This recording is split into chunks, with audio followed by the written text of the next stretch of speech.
Hello everyone, very good morning. MEC 002 का new important topic लेके मैं गई हूँ आप लोगों के साथ। तो टॉपिक देख लीजिएगा क्योंकि एग्ज़ाम अभी जून 2023 में कंडक्ट जो होने वाला है उसमें ये पूछ सकता है। तो देखते हैं कि क्वेश्चन कैसा है। क्वेश्चन क्या है कि पैसे की 3 तरह की डिमांड होती है, ठीक है। तो वो किस किस टाइप की होती है, क्योंकि ये क्वेश्चन बहुत बार ही पूछा है, मेरे ईयर में भी पूछा है।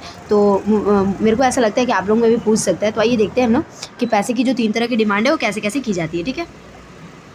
की मांग करते हैं तो पहला नंबर होगा ट्रांजैक्शन की मोटिव से, ठीक है। तो the transaction motive to demand money is for the conduct of day to day transaction motive can be seen from the perspective of the household income motive and business motive. Household demand money as they want their income to meet their household needs and expenditure. Business firm demand money to carry on their business activity. Therefore, the transaction motive for the demand for money is also made to the current transaction of business firm and individual, as the income of an individual is not always consult. However, her expenditure are concentrated. They hold cash with term to bridge this gap between changing income and consultation expenditure. क्या बोल रहा है कि लेन then के मकसद से पैसे मांगने का जो लेन देन का मकसद होता है दिन प्रतिदिन लेन देन के संचालन के लिए है। लेन देन के उद्देश्य को परिवारों और व्यावसायिक फर्मों के दृष्टिकोण से देखा जा सकता है, ठीक है। परिवार पैसे की मांग करते हैं क्योंकि वे चाहते हैं कि उनकी आय उनकी घरेलू जरूरतों और खर्चों को पूरा करे, ठीक है। व्यावसायिक फर्में अपनी व्यावसायिक गतिविधियों को चलाने के लिए धन की मांग करती है। इसे पैसे की मांग के लिए लेन देन का मकसद व्यावसायिक फर्मों और व्यक्तियों में मौजूद लेन देन को पूरा करना होता है। चूँकि एक व्यक्ति की आय हमेशा स्थिर नहीं होती है, हालांकि उसके व्यय जो हैं वो स्थिर होते हैं। वे आय और व्यय के निरंतर बीच के इस अंतर को पाटने के लिए नकदी अपने पास रखते हैं।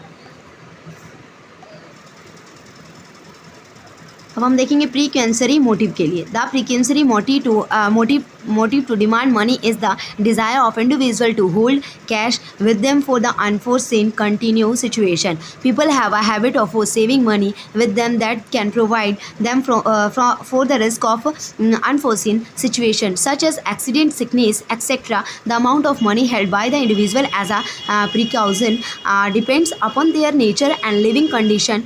Besides, the demand for money from precautionary motive also depends up to the income level of the individual. If an individual has a high income, he and she will storage more cash and contingents. However, if an individual has less income, he and she will store less cash for contingents. बोला एहतियाती मकसद, ऐसे मांगने का जो एहतियाती मकसद है व्यक्तियों की अप्रत्याशित आकस्मिक स्थितियों के लिए नकदी रखने की इच्छा है।